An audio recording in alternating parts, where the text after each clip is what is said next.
See, what the question is saying, Vidhi, Manas and Ansh were partners in a firm sharing profits and losses in the ratio 2:3:5. Okay. Ansh was given a guarantee that his share of profits in any given year would not be less than 1,20,000. Okay. Means अंश का जो share है वो minimum 120 रहना चाहिए. Okay. Deficiency if any would be borne by Viddhi and Manas equally. और अगर कोई डेफिशिएंसी रहती है तो Viddhi and Manas will bear in equal ratio, that is 1:1. Clear. Profits for the year ended 31 March 2024 आपको दे रखा है क्वेश्चन में 2 lakh and the question is asking pass necessary journal entries in the books of the firm for the division of profits only. Right.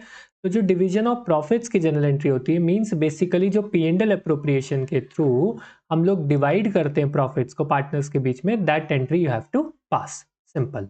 Okay. So let's see कि actual share of profit कितना आ रहा है. Actual share of profit as per PSR. Right. पहले तीनों का ये देख लेते हैं कितना आ रहा है, फिर लेट्स सी कि डेफिशिएंसी आती है नहीं आती है. ओके. तो सबसे पहले V है, तो V का कितना आ रहा है देखिए. कितना टोटल प्रॉफिट दे रखा है हमें 2 लाख. शेयर क्या है 2/10. क्लियर. देन आपका है M मानस. राइट. तो again 2 lakh into 3/10 and then आपका कौन है थर्ड नंबर पर, that is Ansh. 2 lakh into 5/10. So simple. इसमें आपको कोई कंफ्यूजन नहीं होगी. हम सिंपली प्रॉफिट का शेयर कैलकुलेट करें ईच पार्टनर का. ठीक है. 0 से 0 कट, यहाँ पर आ जाएगा आपका 40,000, सेम यहाँ पर 60 एंड यहाँ पर आपका 1 लाख. राइट. अब now see as per the question. Question क्या बोल रहा था हमसे भाई कि अंश का शेयर कम से कम कितना होना चाहिए 120. राइट. बट यहां पर हमारा कितना आ रहा है अंश का शेयर 1 लाख. तो हमें क्या देखने को मिला यहां पर डेफिशिएंसी. तो डेफिशिएंसी इन अंश शेयर सर कितने की हो गई डेफिशिएंसी. 1,20,000 देना था बट प्रॉफिट आपका कितना आ रहा है उसका as per the PSR 1 lakh. तो डेफिशिएंसी कितनी होगी 20,000. Okay. This deficiency will be borne by V and M, right, in equal profit sharing ratio, that is 10,000 and 10,000. Right.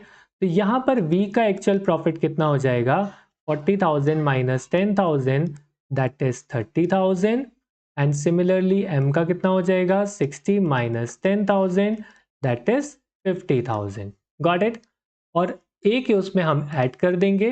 10,000 हमें मिलेगा किससे V से एंड 10,000 हमें मिलेगा किससे M से.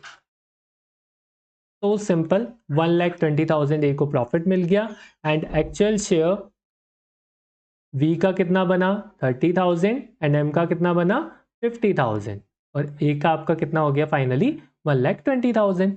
सिंपल. आप तीनों को दे दो प्रॉफिट. और प्रॉफिट देना किस हिसाब से सर, मतलब कौन से अकाउंट से देते हैं हम P&L अप्रोप्रिएशन के अकाउंट से.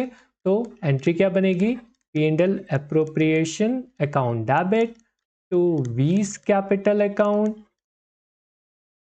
to M's capital account and then at last to A's capital account. That's it. और P&L अप्रोप्रिएशन में कितना आ जाएगा आपका, कितना प्रॉफिट अवेलेबल था हमारे पास 2 लाख एंड V को कितना मिल जाएगा आपका 30 एंड M को 50 एंड आपका A को 120. So simple. Hope so clear होगा. Okay. Do subscribe the channel, scan the QR code for regular updates. Thank you for watching.